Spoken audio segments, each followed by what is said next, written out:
I'm Jocelyn Person in Buffalo, and several organizations like Stop the Violence Coalition are making noise on what they say are broken promises of not receiving some money from the American Rescue Plan funds. It's a big slap in the face. We're at the point that we might have to shut down our organization. Stop the Violence Coalition is calling out officials who gave them and other community organizations their word on receiving at least $4 million of American Rescue Plan funds. The city of Buffalo received $331 million in ARP funds. But Murray Holman with Stop the Violence says no officials have given these organizations a response yet. Not looking at the history of an organization that's been around for 20 years, actually surviving on their own, funding coming through streams, and to now when we're getting ready to be promised a significant amount of money, we get not a penny. That's not fair. Others that heavily depend on these organizations are devastated. Basically giving us false hope, and I'm not okay with it. Stop the Violence is very big in my life right now, and it been.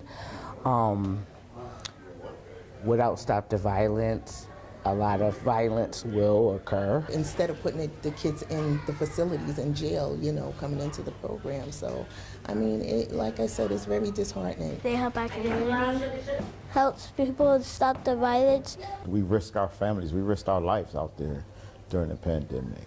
When the massacre happened, we risked ourselves. We were out there day and night providing food for community members and support. And to tell us that, hey, help is coming, and for it not to come, it's unacceptable.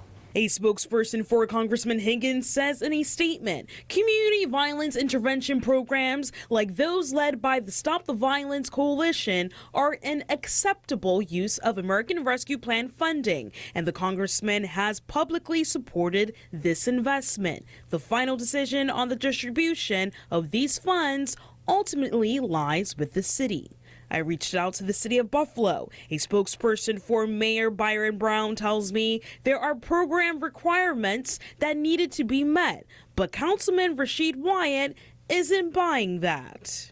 I'm sorry, the Common Council is not the fly in the ointment. We've been pushing desperately for this money to get out on the street. The folks who may be connected to the second floor have gotten their money, you know, organizations like Bray Miller, and although that's a different pot of money, but they've gotten their money.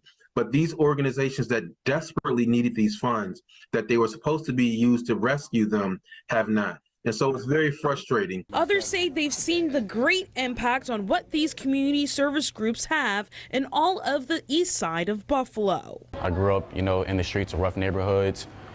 Programs like the Big Brother program helped me out a lot coming up. So without that direction, it's so easy to get caught up in the streets. Like, you'll easily become, you know, a gangbanger, a drug dealer. You'll be committing acts of violence. But with that money, you can help, you know, provide programs and other outlets for the youth to be able to do something constructive with their time. Stop the Violence Coalition plans to show up to the next Common Council meeting to have their voices heard. In Buffalo, Jocelyn Person, 7 News.